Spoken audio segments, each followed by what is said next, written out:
Former Georgia Congressman Jack Kingston, and also joining us there he is, and Montclair State University accounting professor Dan Geltrude. You guys are so great, we had to do it twice. But let's go to Congressman, if we could, Kingston. I want to show a statement. This is Biden released a statement addressing the inflation numbers, claiming that the figures were already out of date and didn't reflect the recent decrease in fuel costs and other things. Do you buy this, Congressman? We'll try this one now. Rita, nobody is buying this. All you have to do is go to the grocery store, go to the gas station, try to buy a new car, try to renegotiate a new rent contract, or buy a house, and you can see it doesn't matter what he's saying. Gas prices are up 46% in 1 year. That is from last summer under Joe Biden's watch. When he took office, gas prices were $2.25. Now he's claiming victory because he got it under $5 by tapping into the strategic oil petroleum reserve and going to Saudi Arabia and begging them to turn on their taps. It's an embarrassment, as Congressman Sessions said in the earlier segment.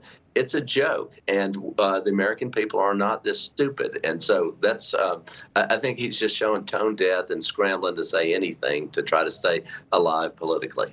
And Professor Geltrude, do you see the same thing? Do you feel a disconnect, Dan? Do you see that there is this tone deafness?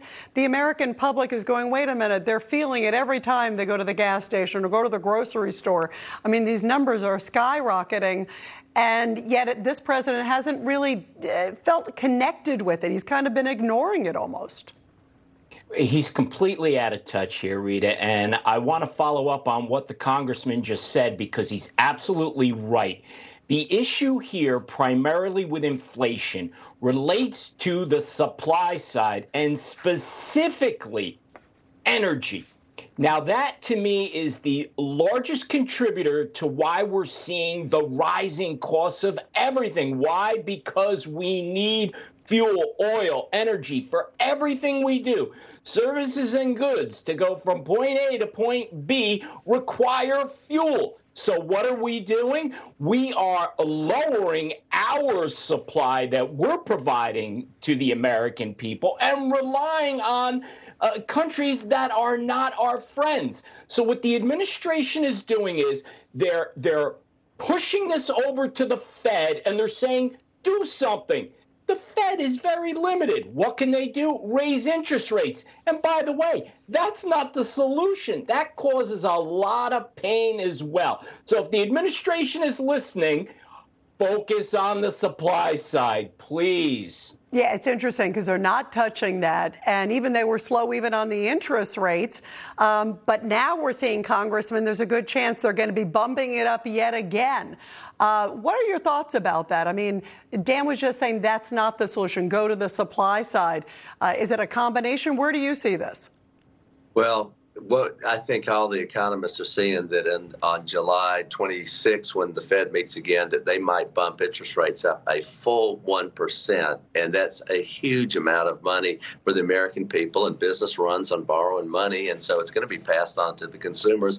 The professor is a great student of economics, and he would probably agree with this statement that businesses don't pay taxes. It's simply a cost of production, which gets passed on to consumers. So when the cost of business goes up, you and I pay for it, whether it's at the grocery store or the clothes store or the retail shopping center, wherever we go.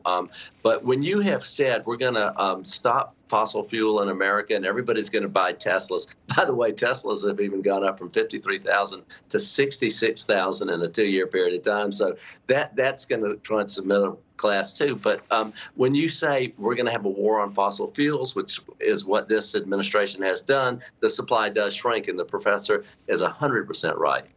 No, I agree. Both of you guys, thank you very much, and thank you for your patience to being back with us. I love having both of you on today. Thanks so much. Thanks, Rita. Thank you, guys.